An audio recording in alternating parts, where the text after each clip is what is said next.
Beleza, galera, vamos a mais um módulo de equilíbrio de corpos extensos, também conhecido como torque, também conhecido como momento de força, tudo bem? Em que, na verdade, é um corpo extenso, né, que é uma alavanca, tudo bem? Então, na verdade, é uma condição de giro. Sempre que a gente fala momento, a gente fala de giro, capacidade de girar, tudo bem? E para girar, a gente tem que ter três condições básicas.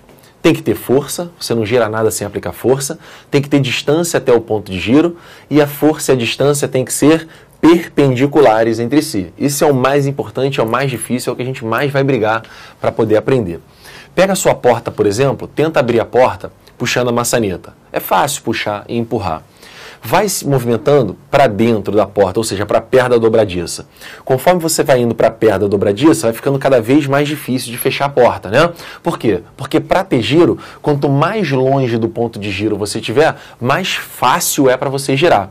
Inclusive, se você tentar fechar a sua porta empurrando a dobradiça, não tem como, cara, porque a distância da força ao ponto de giro é zero, ok? Então a condição principal aqui é a força mais longe possível do ponto de giro. E outra coisa, a força ser perpendicular é muito importante porque se você pegar a sua porta e tentar girar ela assim, ó, empurrando ela na direção da dobradiça, você não vai conseguir girar, né? Porque para girar, a força e a distância têm que ser perpendiculares. Eu sei que tem sempre alguém que é do contra, né? O cara do contra, que fala assim, não, professor, eu não vou empurrar assim não gira realmente, mas eu vou tentar girar essa porcaria empurrando inclinadinho. Se eu empurrar a porta inclinadinho, também fecha. Beleza, fecha por quê? Porque, na verdade, quando você empurra inclinadinho, você passa a ter duas componentes, ó. Uma componente que é a componente perpendicular e a outra componente que é a componente paralela. Ok? A força que vai girar a sua porta é a componente perpendicular.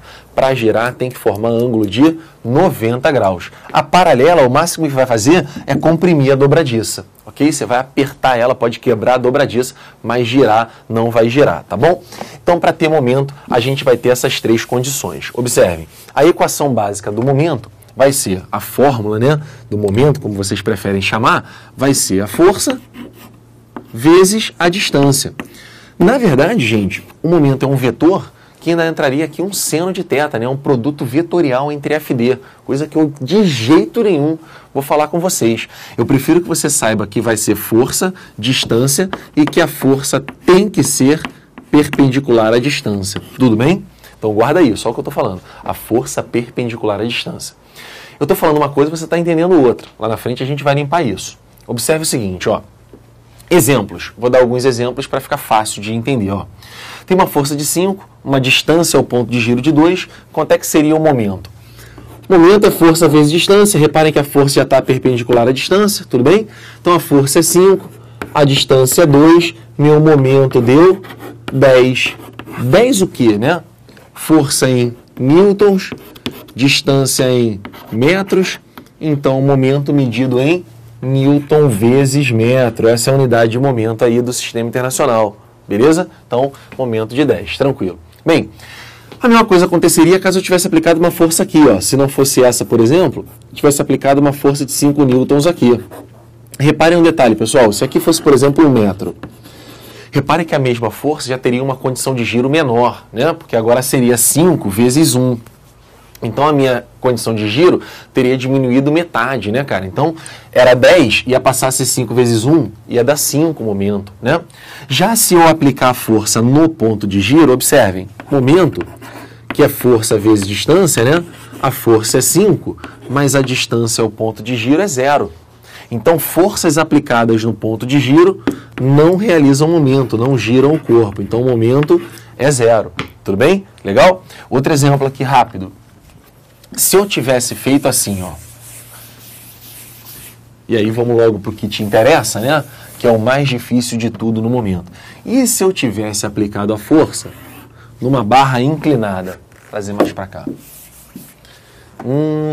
Professor, esse é um problema gravíssimo, hein, professor? É verdade, cara. Aqui, ó. Imagine uma barra inclinada em que eu aplique uma força vertical assim, ó. Uma força F, vou fazer literal para ficar claro mesmo. Aqui você vai ter uma distância x, aqui você vai ter uma distância y, isso aqui é d, e vamos chamar esse ângulo de θ. Legal? o que eu acho que você faria? Acho eu, não sei, que você ia fazer a decomposição dessa força. Vocês adoram essa porcaria de decomposição, então vocês fariam assim, ó, uma componente aqui no eixo Y chamada FY e a outra componente paralela chamada FX. Reparem, pessoal, que para realizar momento a força tem que ser perpendicular à distância. Aí, para ter momento, então, vocês verificariam que a componente FY que realizaria. A componente FX não, uma vez que FX está paralela à barra. Tá bom? Então, para realizar momento, o momento de F vai ser realizado por FY.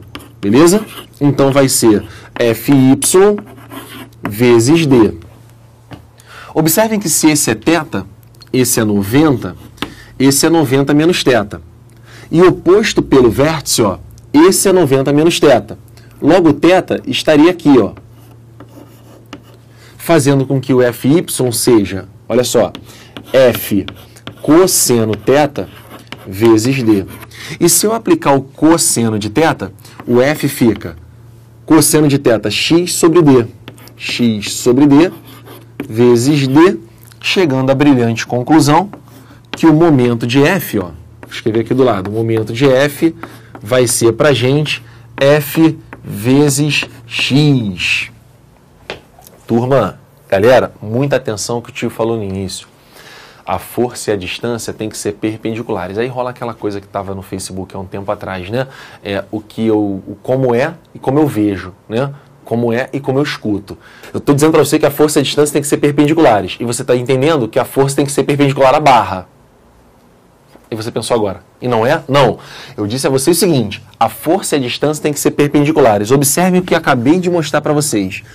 Acabei de demonstrar que você não precisa fazer a decomposição. Você não precisa pegar a força que é perpendicular à barra. Não precisa. Porque se a força é vertical, observem, gente, vou achurar aqui para você, ó. Se a força é vertical, basta eu pegar uma distância que seja perpendicular à direção dessa força. E a distância que é perpendicular a uma vertical é uma distância horizontal. Então, eu podia ter feito direto, que seria a força F vezes a distância perpendicular, que é a x, como demonstrado. Então, basta que a força e a distância sejam perpendiculares. Você não precisa decompor para pegar a componente perpendicular à barra em si. Tudo bem? Vamos ver nos exercícios como isso fica. Até já, valeu!